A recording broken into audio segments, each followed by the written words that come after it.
Hey everybody, welcome back to Devin the OG, the original Grognard, and I'm a little bit slow today. I'm coming out of the COVID vaccination, funk, illness, crud, whatever, but I wanted to get a video out, so this may not be as quite as exciting as I normally do my videos, and I may sound a little bit tired.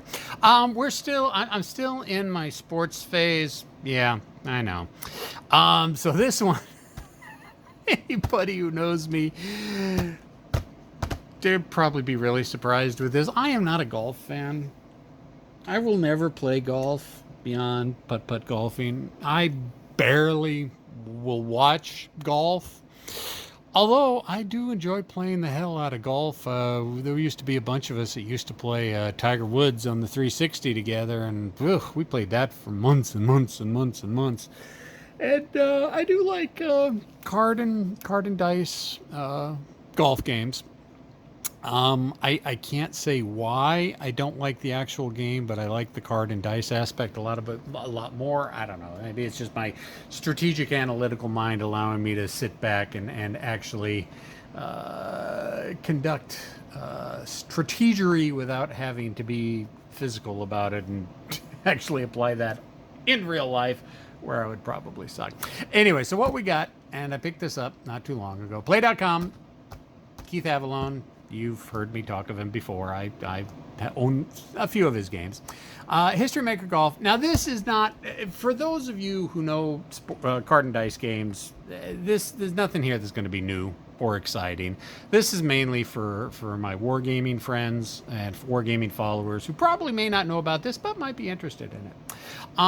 There are several golf games out there. Two of the biggest ones, APA and ASG Golf, really fascinate me, and I would love to get one of them one of these days whenever I have the extra cash and decide on which one I want. It's probably going to be ASG. APA focuses, there's more that you can do with the golfers in APA, but ASG seems to be more focused on the courses and a lot more special rules. And the cool thing is, I mean, APA and ASG, both courses can be used with either game. So, you know, you buy one, you can use the courses from the other side if you're willing to pay for it. I think APA courses are like $25, but you get those on 11 by 17 cards, and ASG courses I think are 8.5 by 11 on 8.5 by 11 cards. So you know you get you pay more, you get the bigger mats. But I mean, really, the as far as I can tell, the grids are the same. I mean, it's 5-yard grid mark-offs, and if you're interested in that golf type thing, go watch some APA, go watch some ASG videos if you're interested in that. This is History Maker Golf. This is much easier. History Maker Golf does do one thing really well that APA and ASG doesn't, and that's the tournament mode, which, I mean, honestly, I have virtually no interest in. I may give it a try just to see how the tournament mode goes, and that basically says, you know, take all the golfers you want and divide them into 8 stacks, and then you figure out who makes the cut, and you go through basically an entire tournament on a course, and evidently can be done in about an hour, which is kind of cool. But other than that, I mean, this is well, let's take a look what we've got here. This is the core of the game right here, this wonderful flip book, and it basically comes down to, you basically roll a set of dice for each hole.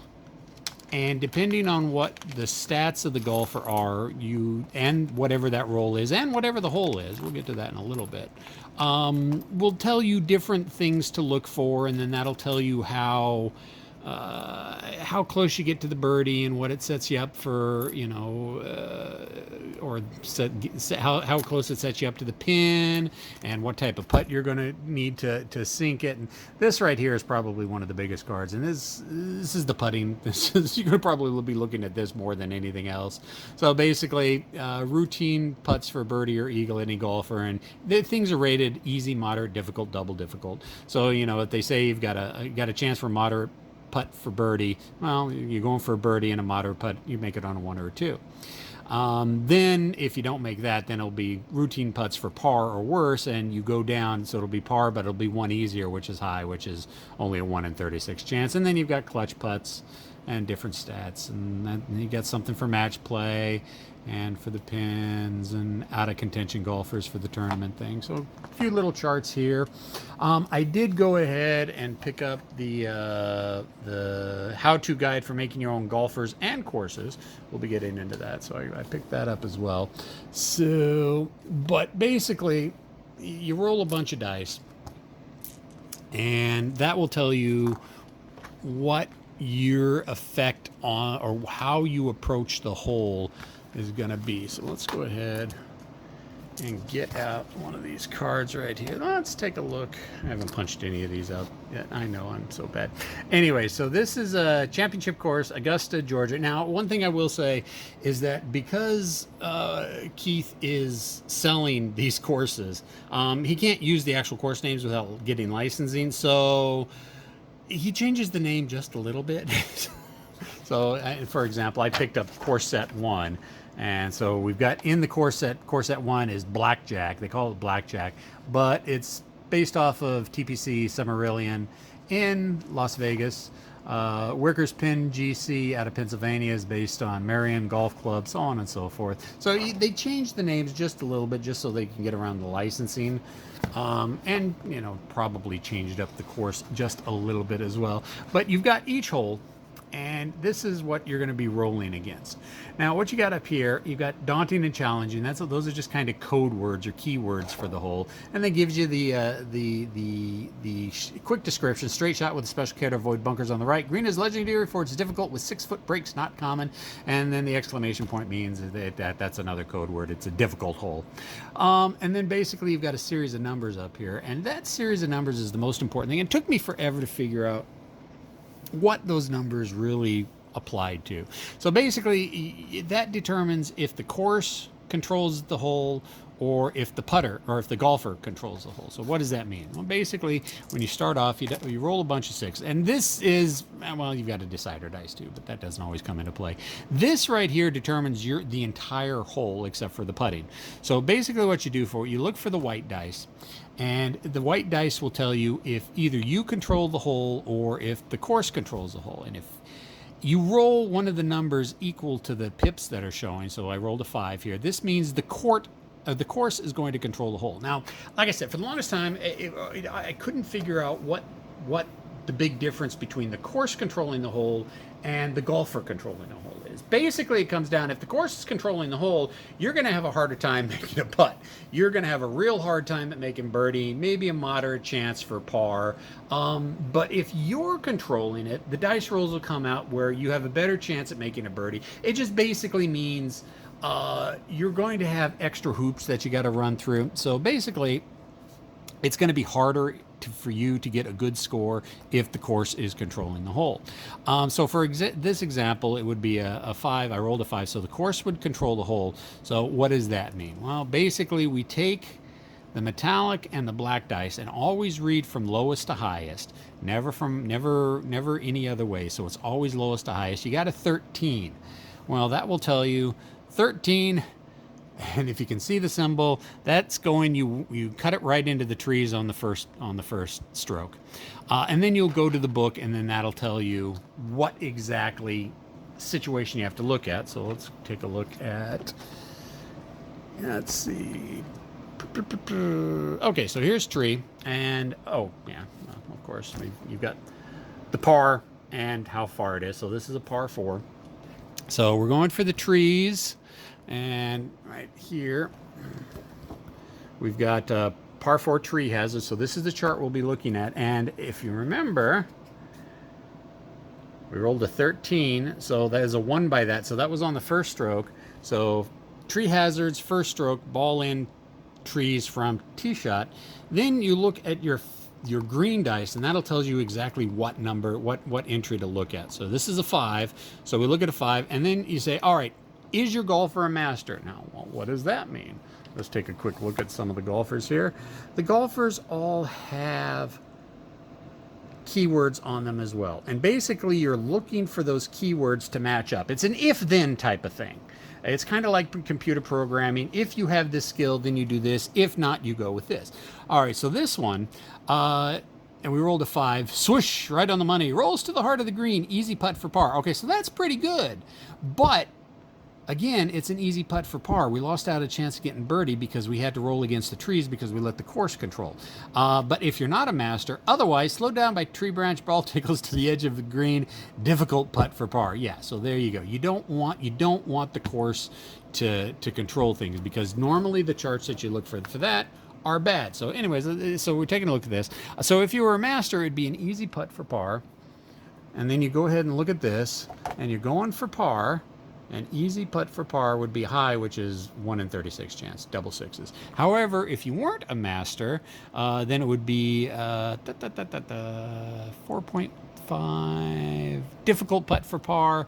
So then you're looking at par, it'd be difficult, and then you're looking at a 1 through 3 shot. And then, of course, it follows standard. If you don't make it, well, then it's a bogey, and you drop one more closer or easier. So it would be from moderate, well, double difficult would go to difficult, difficult to moderate, moderate go to easy, and so on and so forth. Pretty easy to follow that down. There's not a lot of choices that you make in this game. I mean, you choose your golfer, and basically it just comes down to rolling dice. However, there are times when you're going to get blue chips and red chips. Now, blue chip is when something really good happens to you. You can use that to lower the difficulty of a putt in a future hole, or you can spend one of your blue chips. And let's see if we can find a all right. So hole 4, daunting, challenging, 1, 2, 3, 4, 5. So yeah, that's going to be really one of the toughest holes on the course. Long par 3 that some pros play to the bunkers for bogey at worst. So if you had a blue chip, you can spin the blue chip on one of these difficult holes, and you control the course.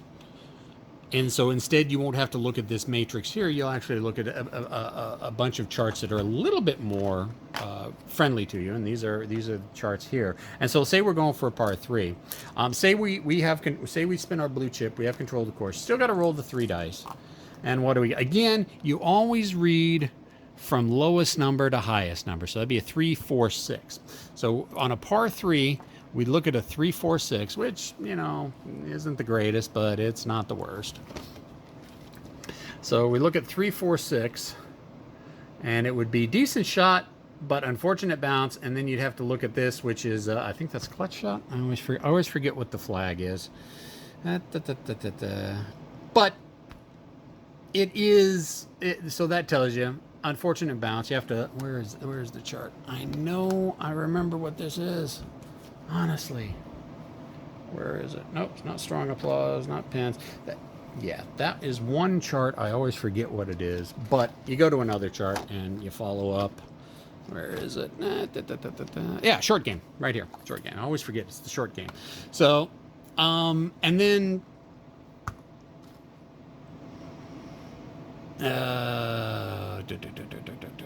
and then you use the green dice result. Yeah, because it says right here, use green dice result. Right there. So if I ended up with that result, then I would look to the green dice. So it's a short game. It's a short game, normal shot game. We go to 3. Am I soft? No. Otherwise, okay. So again, it's an if then or. Soft, carefully planned shot executed flawlessly. Roll for pin, re-roll pin, microchart it right. But if you're not soft, otherwise well pitched, or that way. I think soft is the green. That soft is one of the it's one of the course traits, because we've got daunting, challenging, firm right there. So soft, it would be depend on the green. Carefully, well-placed pitch rolls to within 2 feet of pin. Easy putt for par. So then you would go back to this one. You're going for par. Easy pin for par. It's a high. If you roll 2d6, and if you get 2 6, or if you get 2 6s, almost didn't. That was an 11. So that's what happens if you're controlling. So as you can see, it's a lot better if you were controlling a hole rather than leaving your fate up to the slightly worse chances that the hole can result in. And if you'll notice, the holes are kind of built around. So there's rough, there's sand pit, there's trees, and then you've got a couple golf cam. It's squares and circles are not quite as bad as if you're in bad terrain, but you know, again, you always want to try to control the hole as much as possible. Every once in a while when you roll the dice, sometimes you'll get a 6 on the white dice, like that. So say you get a 6 on the white dice, well, that means you can attack the green, or you can take an automatic putt for par, and it's an automatic success. You automatically get it. But if you attack the green, then you roll a 6, roll the white dice again.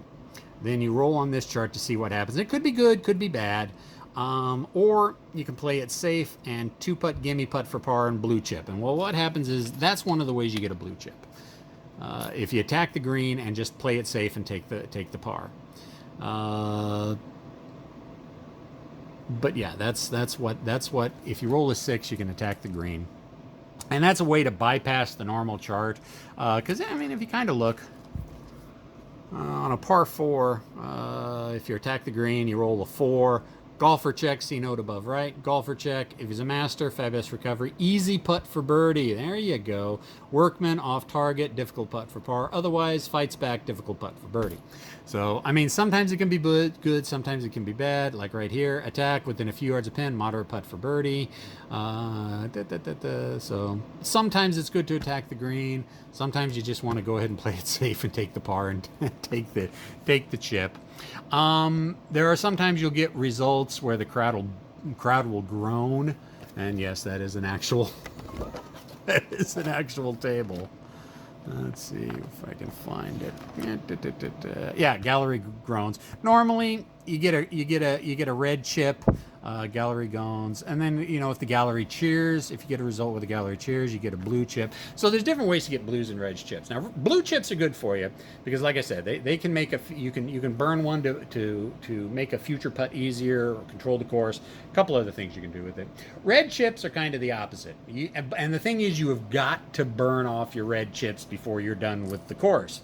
If you're sitting on 4 chips going into the 18th hole, you got to burn those chips off. Those chips are played to, well, all right, let's give up control to the course. Just throw the red chip away and let the dice roll and let the course have control of you.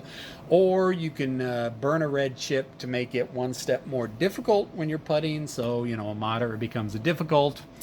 A couple other things you can burn the red chip. But if you don't burn those red chips by the end of the game, they count as, each red chip counts as 1 stroke against you. So if you shot, 3 under par, but you had 3 red chips, well, sorry, you shot even.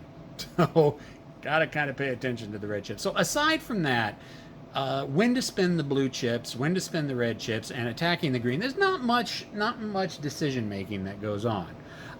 But still, it tells a very good narrative. The text in these are really, really good. And the random dice rolls and the randomness of the courses, it is a fun game, and it's a quick game. I mean, you can do a single stroke play, 1 player, 2 players, probably knock it out in 15, 20 minutes. If you want to do a full tournament for 1 round of a tournament, 180 golfers on 1 course, you could probably do that in about an hour. So if you're into a really quick narrative-driven golf game, then yeah, definitely look at getting at History Maker Golf. Now, the one thing that you always wonder about, well, what are all the extra equipments for? Well, it comes with 1 course, and like I said, it was Augusta, and that's the 1 course it comes with. Now Keith has made up, I think he just announced the 16th pack of courses, and each pack comes with 4 courses, so that's 68 courses total.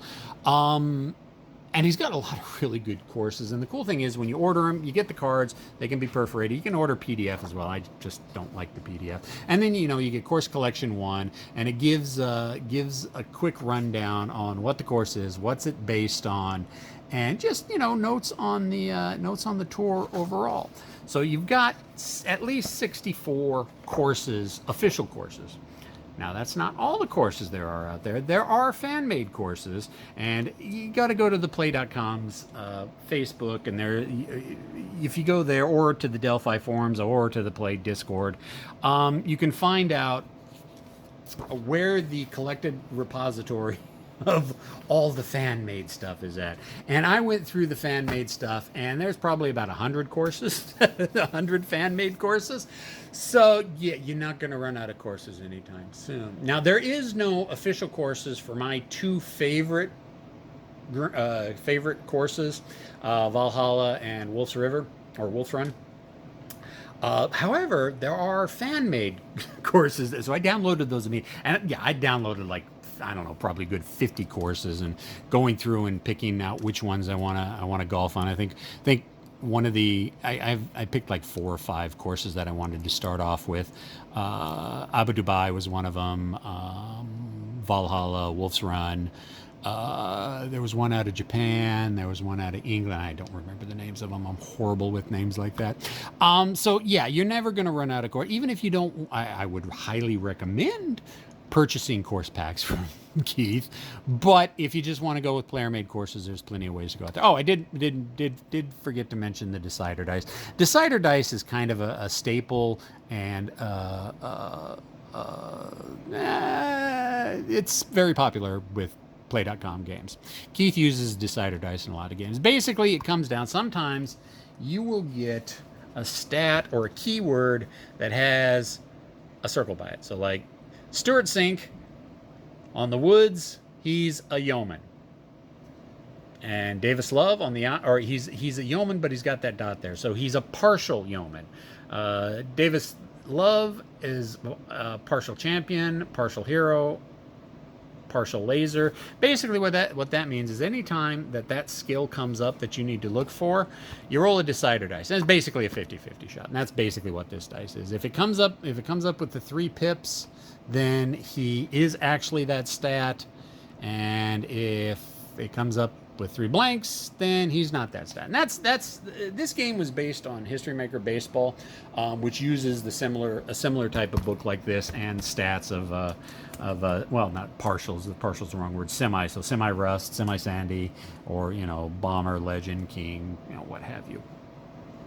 And there are also well, what golfers do you get? Well, what came with it was the 2000 stars. This was what came with it. So I got Tiger Woods, I got Vijay Singh, there's Phil Mickelson. I think Rory McIlroy's in here somewhere. But it's 1, 2, 3, 4, 5, 6. 6 times 18 golfers, so lots. And basically this gives all their stats. So with Woods and iron, so Tiger Woods, he's a bomber, a legend, a king, but he's a semi-scatter. He's a champion, hero, laser soft. For putting, he's gold. For recoveries, he's a semi-master. For experience, he's semi-icon and dynamic, and he's a 1A, which it goes towards the tournament play. And those are all the stats that you look for. But these are not the only golfers that you can pick up. Keith has got probably a half a dozen more sets that you can pick up. And well, I went ahead and ordered the all-time greats just because most of the golfers I like, there we go, there's one of them right there, Jack Nicklaus, he's in the all-time greats, and Lee Trevino's in here, and so yeah, all the all-time greats throughout time. Plus, there's the old timers. I guess you could call it the old timers, which is turn of the century golfers. And there's been player made sets as well. And usually when you order the golfer sets, it sends along all time greats, and then gives you a little bio on each one of them, which I think is really, really cool. So you got the opportunity for lots of golfers. I think there's a lady golfer set that he has if you're interested in women's golf. I know APBA Golf has a women's golf set. So yeah, that's what are some other things that comes with it? I didn't look at this pile most. Oh, that's golf. So yeah, then you get designer notes, tournament scoring key. Again, most of this I've kept off the site because it's all tournament. Then score sheets. You can go online and download these or make your own or what have you. And then this set of cards, which is for the tournament play. And then, you know, if you want to, they've got some caddy strategy cards that you can use 3 of these in a game. And, you know, there's what, 12 different cards that you can pick from, and you can use 3 of them in a game. Basically, your caddy giving you tips and suggestions. So that is one form of input and decisions that you have when you play those cards. But like I said, it's a real fun game. I played it for the first time, I don't know, what, 3-4 years ago when Keith was in Seattle. They were doing a All Stars release, and he decided to have it up here in Seattle, so we got together at one of the game stores. There was, I don't know, 15, 20 of us there, and I had no interest in baseball, but hey, you know, I was going to show up anyways, just because I like a lot of the games. And I ended up playing this. I took Lee Trevino. I had Lee Trevino, and I ended up, there was 4 of us, and we were playing stroke play, and if I remember correctly, I either came in first or second, one of those two. I think I came in first, but yeah, it was a long time ago. All right, well, that's History Maker Golf. I will be getting this to the table. I will be recording it. Yes, I know I haven't done anything with Second Season Express. I will. I just need to be in a better head state than I am right now, and not feeling ill, and have the time to sit down. I mean, I can get Second Season Express. I can get a football game knocked out in about an hour. So that's much better than the 4 hours it takes to me to do a normal second season game. So we will get in Second Season Express. So, yeah, I guess that's all I got. Questions, comments, concerns, complaints, criticisms in the comment section below. I'll talk to everybody later. See ya!